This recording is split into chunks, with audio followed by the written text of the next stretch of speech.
I'm going to keep this straightforward because I know a lot of people feel stuck at the "should I spend this much on a new camera" line.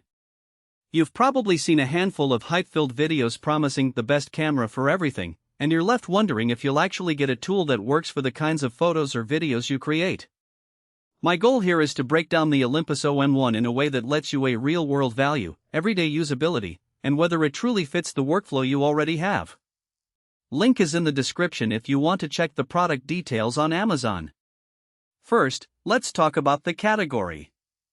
The OM1 sits in the Micro Four Thirds (MFT) system, which has always been marketed as the sweet spot between compactness and interchangeable lens flexibility. For many hobbyists, that means you can carry a high-quality system that won't feel like a brick, while still having access to a decent range of lenses for everything from street snaps to wildlife. The downside is that the sensor is smaller than APS-C or full-frame, so you'll inevitably see more noise in extreme low light and a shallower depth-of-field ceiling. That's why the specifics of the OM1 sensor and processing matter a lot. The OM1's 20-megapixel stacked BSI Live MOS sensor is the biggest upgrade you'll notice compared to older MFT bodies.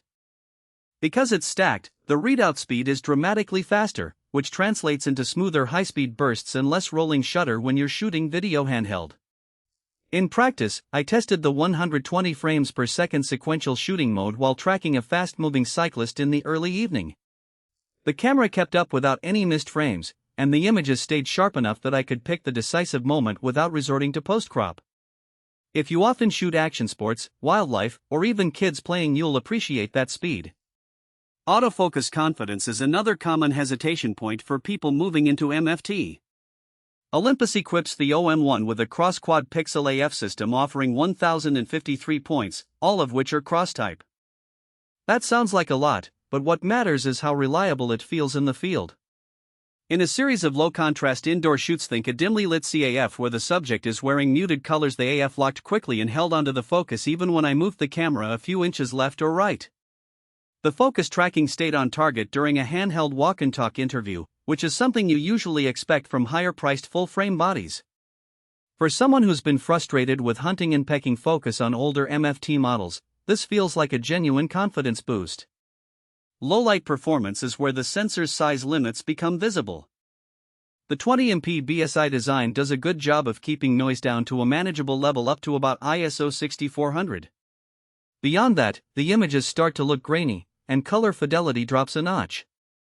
If your typical shooting situation involves candlelit dinners or night street scenes, you'll still get usable shots, but you'll need to accept a bit more post-processing or raise your ISO ceiling compared to a larger sensor. For many hobbyists, that trade-off is acceptable given the size savings, but professional event shooters who demand immaculate low-light quality may find it restrictive. Stabilization on the OM1 is a 5-axis in-body system that works surprisingly well with the smaller lenses in the MFT lineup. I used a 12mm pancake lens for a walkabout video in a park, and the footage stayed steady enough that I didn't need a gimbal for most shots. The handheld high-resolution mode, where the camera takes multiple exposures and merges them, produces 50MP images that are sharp even without a tripod. The trick is that you need to keep the camera fairly still while the sensor does its multi-shot dance, otherwise you'll get ghosting. In day-to-day shooting, the stabilization gives you the freedom to shoot at slower shutter speeds like 1/30th second for street scenes without introducing blur, which is a real confidence booster for people who don't want to lug around a tripod. One of the biggest reasons people hesitate on a new MFT system is the lens ecosystem. Olympus, now OM system, has a solid core of fast primes and compact zooms, and because the mount is shared with Panasonic, the overall selection is broader than you might think. I paired the OM1 with a 45mm f/1.8 lens for portrait work, and the shallow depth of field felt surprisingly three-dimensional despite the sensor size.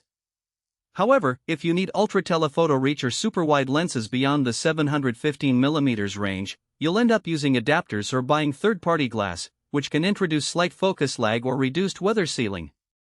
So the system is great if you're comfortable staying within the native lens family or you're okay with a few compromises for niche focal lengths. Menus on Olympus cameras have historically been a love-it-or-hate topic. The OM1 continues with the same layered menu tree that older OMDX models used, but the TruePic X engine claimed to be up to 3 times faster makes navigation feel snappier. In my experience, the most common settings ISO, exposure compensation, AF mode are reachable within 2 clicks, but diving into custom functions still requires scrolling through a